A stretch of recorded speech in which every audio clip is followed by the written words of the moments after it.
10 நாள் நடைபெறும் சட்டசபை கூட்டத்தொடர் நாளையுடன் நிறைவடைகிறது. இது குறித்து மூத்த பத்திரிகையாளர் துரை கருணா அவர்களுடன் நமது செய்தியாளர் லோகேஷன் நடத்திய கலந்துரையாடலை இப்பொழுது காணலாம். மூத்த பத்திரிகையாளர் துரை கருணா அவர்கள் நம்முடன் உள்ளார்கள்.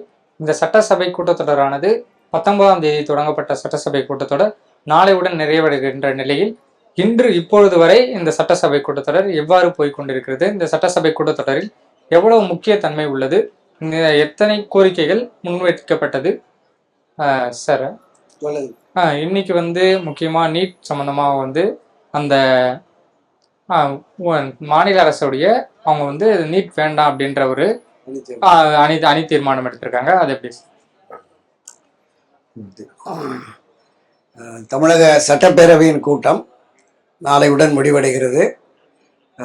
இந்த கூட்டத்தொடரை பொறுத்தளவில் மானிய கோரிக்கைகள் மீதான விவாதத்திற்கு எடுத்துக்கொள்ளப்பட்டு அது தொடர்பாக துறை வாரியாக அமைச்சர்கள் மானிய கோரிக்கைகளை தாக்கல் செய்து அது நிறைவேற்றப்பட்டு வருகிறது.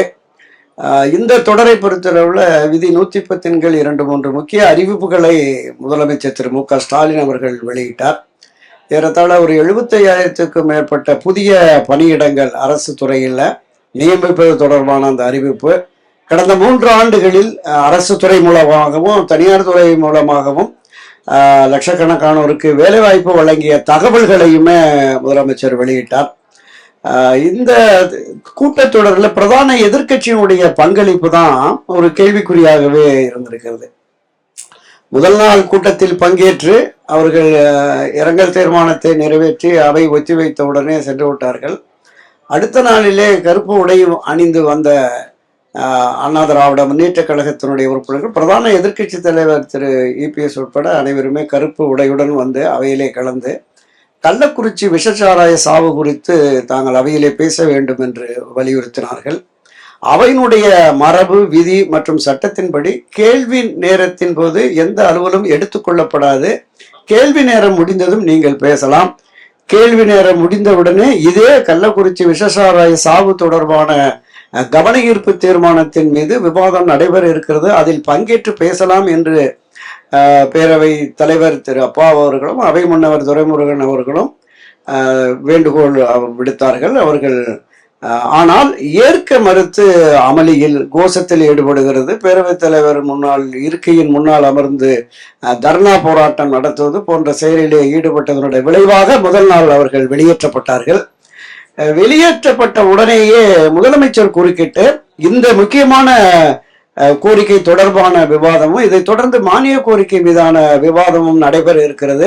ஜனநாயக ரீதியில் இந்த பேரவை நடவடிக்கைகள் நடத்தப்பட வேண்டும் என்று நாங்கள் விரும்புகிறோம். அதன் அடிப்படையில் பேரவைத் தலைவர் தன்னுடைய தீர்ப்பை மறுபரிசீலனை செய்து வெளியேற்றப்பட்ட அதிமுக உறுப்பினர்களை அவைக்கு பங்கேற்றுமாறு பணியாற்றுமாறு கேட்டுக்கொண்டார். அவருடைய வேண்டுகோளை ஏற்று பேரவைத் தலைவர் மீண்டும் வெளியேற்றப்பட்ட அண்ணா திராவிட முன்னேற்ற கழகத்தினர் வரலாம் என்று தெரிவித்த பிறகு கூட அவர்கள் வரவில்லை.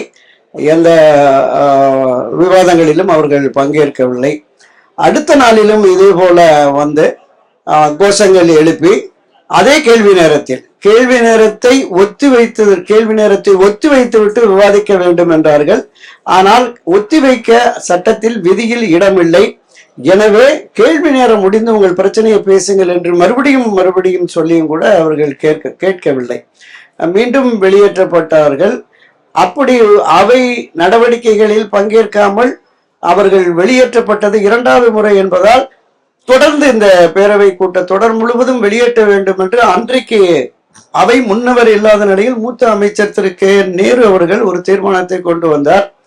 அதன்படி வெளியேற்றப்பட்டவர்கள் வரக்கூடாது என்ற நிலை வேண்டாம், மீண்டும் அவர்கள் அவைக்கு பணியாற்றலாம் என்று முதலமைச்சர் வேண்டுகோளை ஏற்று அடுத்த நாளுமே அவர்கள் திரும்ப அழைக்கிறார்கள். ஆனால் அவர்கள் அடுத்த நாளுமே வரவில்லை.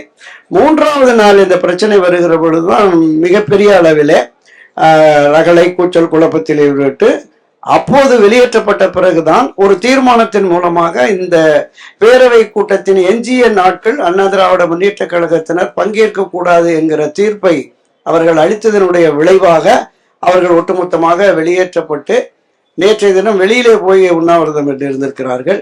பேரவைக்குள் தங்களுடைய கருத்தை பதிவு செய்வதற்கு நிறைய வாய்ப்பு அண்ணா திராவிட முன்னேற்ற கழகத்தில் இருக்கிறது. இந்த 8 நாள் கூட்டத்தொடர்ல ஒரு நாளைக்கு காலையில் 2 பேர், மாலையில் 2 பேர் என்று 4 பேர் அதிமுக எம்எல்ஏக்கள் பேச வாய்ப்பு இருக்கிறது.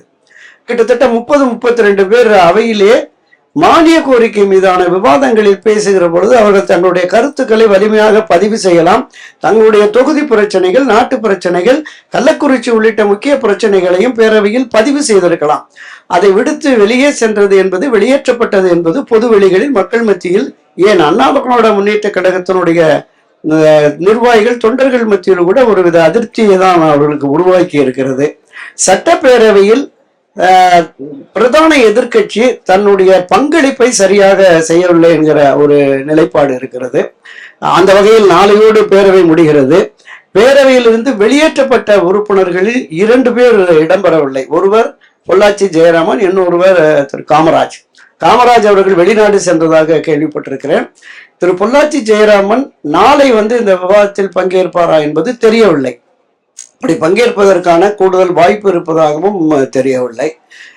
இந்த தொடரில் நீங்கள் குறிப்பிட்டது மாதிரி ஒரு முக்கிய பிரச்சனை என்றால், இன்று முதலமைச்சர் கொண்டு வந்த அந்த விதி 110 தனி தீர்மானம், அரசனுடைய தனி தீர்மானம் கொண்டு வந்து இந்த நீட் தேர்விலிருந்து முழுமையான விலக்கு தமிழகத்திற்கு வர வேண்டும். 12ஆம் வகுப்பு தேர்ச்சி பெற்றவர்கள் மருத்துவ மற்றும் தொழிற்கல்விகளில் சேரலாம் என்கிற முந்தைய நிலைப்பாட்டை தமிழகத்தில் நாங்கள் கொண்டு வருவதற்கு உரிய நடவடிக்கைகளை ஏற்கனவே 2 முறை சட்டமன்றத்தில் நிறைவேற்றப்பட்டு அந்த தீர்மானம் மீது ஆளுநர் மூலமாக மத்திய அரசுக்கு அனுப்பி இருக்கிறது. அதற்கு ஒப்புதல் வழங்க வேண்டும் என்கிற அந்த தனி தீர்மானத்தை இன்று முதலமைச்சர் கொண்டு வந்தார். ஏறத்தாழ ஒரு 11 உறுப்பினர்கள் இதன் மீது பேசியதில் பிஜேபியை சார்ந்த திரு நயினார் நாகேந்திரன் மட்டும் இந்த தீர்மானத்தை எதிர்த்து ஏற்க மறுத்து வெளிநடப்பு செய்திருக்கிறார்கள் அந்த கட்சியினர். மற்றபடி மனோஜ் பாண்டியன் அதிமுகவின் உறுப்பினராக திரு ஓபிஎஸ் அணியை சார்ந்த மனோஜ் பாண்டியன் உட்பட அனைத்து கட்சியினருமே, காங்கிரஸ், பாமக, பிசிக உட்பட அனைத்து கட்சியினருமே வரவேற்றிருக்கிறார்கள். ஒரு மாதாக தீர்மானம் நிறைவேறி போயிருக்கிறது. இந்த பேரவையை பொறுத்தளவுல இது ஒரு முக்கியமான நிகழ்வாகவே நாம் பார்க்கலாம். பேரவையில குறிப்பாக பாத்தீங்கன்னா, அந்த அவையின் தலைவர் சபாநாயகர் இல்லாத நேரத்தில் அமைச்சர் அவ்வாறு கூறலாமா? எது தொடர்பா? அமைச்சர் வெளிநடப்பு இவங்க செஞ்சிருக்காங்க, இவங்களை வெளிநடப்பு அப்படின்ற ஒரு தீர்மானத்தை கொண்டு வந்தாரு அப்படின்னீங்களா? அது அவையின் தலைவர் இல்லாத நேரத்தில் அமைச்சர் கூறலாமா? இல்ல, நிச்சயமாக அவை முன்னவர் தான் இது தொடர்பான தீர்மானத்தை கொண்டு வருவார்கள். அவை முன்னவர் இல்லாத பட்சத்தில் மூத்த அமைச்சர்கள் யார் வேண்டுமானாலும் இந்த தீர்மானத்தை முன்மொழியலாம். அந்த அடிப்படையில தான் திரு கே.என். நேரு அந்த தீர்மானத்தை முன்மொழிந்து அது நிறைவேற்றப்பட்டிருக்கிறது. இது வழக்கமான நடைமுறை தான். வரும் நாளைக்கு இன்னைக்கு மாலையில் முதலமைச்சர் அவருடைய தீர்மானங்களை முன்வைக்கப் போகிறார். காவல்துறை சார்பாக தீயணைப்புத்துறை, காவல்துறை, அந்த பேரிடர் மேலாண்மை பாதுகாப்பு துறையில பணிபுரிகிற காவலர்களுக்கான அந்த துறைக்கு அதுக்கு எப்படியான ஒரு முக்கியமான ஒரு டாச் எது வர இருக்க? நிச்சயமாக தமிழக அரசில் இருக்கிற அந்த 52 துறைகளில் மிக முக்கியமான துறையாக இந்த காவல்துறை, தீயணைப்புத்துறை, பேரிடர் மேலாண் துறை என்பது இருக்கிறது. எனவே அதற்காகவே 2 நாட்கள் ஒதுக்குவார்கள் விவாதத்திற்கு. அந்த அடிப்படையில் இன்று மாலை தாக்கல் செய்யப்படுகிற இந்த மானிய கோரிக்கையின் மீது அனைத்து கட்சி முன்வரிசை தலைவர்களுமே பேசுவார்கள். அப்படி பேசி முடித்தவுடன் நாளை இந்த விவாதங்களுக்கு பதிலளித்து முதலமைச்சர் பேச இருக்கிறார்.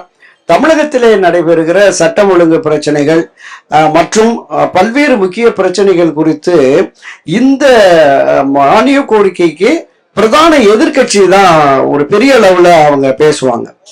பிரதான எதிர்கட்சி என்பது பேசியதற்கு பிறகுதான் முதலமைச்சருடைய பதில் இருக்கும். ஆனால் இன்று பிரதான எதிர்கட்சி இல்லாத சூழலில் ஆட்சி கட்சிக்கு தோழமை கட்சியாக இருக்கிறவர்கள் தான் பெருமளவு இருக்கிறார்கள். பாட்டாளி மக்கள் கட்சி மற்றும் பாஜக, பிஜேபி கட்சியினர் எந்த அளவிற்கு இதுல பெரிய அளவுல விமர்சன கருத்தை முன்வைக்கிறார்கள் என்பது இன்று மாலை இரவு தான் தெரியும்.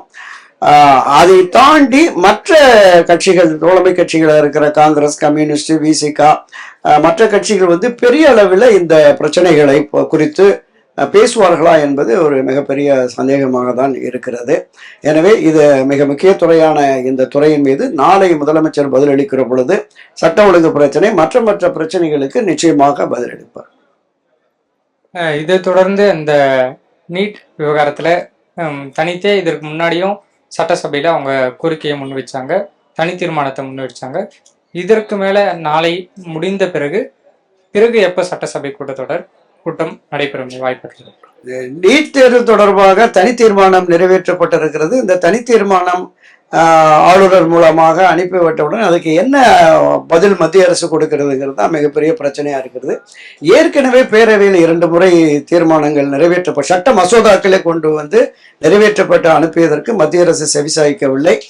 இதற்கு எந்த அளவிற்கு மத்திய அரசு முன்னுரிமை அளித்து நீட்டிலிருந்து விலக்கு அளிக்கிறதா என்பதை பொறுத்திருந்துதான் பார்க்கணும். நாளையோடு இந்த கூட்டத்தொடர் முடிந்தால் நவம்பர் அல்லது டிசம்பர்ல மழைக்கால கூட்டத்தொடர் என்று 1 வார காலம் நடைபெறலாம். மற்றபடி இந்த தொடர் என்பது மானிய கோரிக்கை தொடர் என்பது நாளையோடு முடிவுக்கு வந்துவிடும். ஒளிப்பதிவாளர் கிருபாகரனுடன் செய்தியாளர் லோகேஷ்.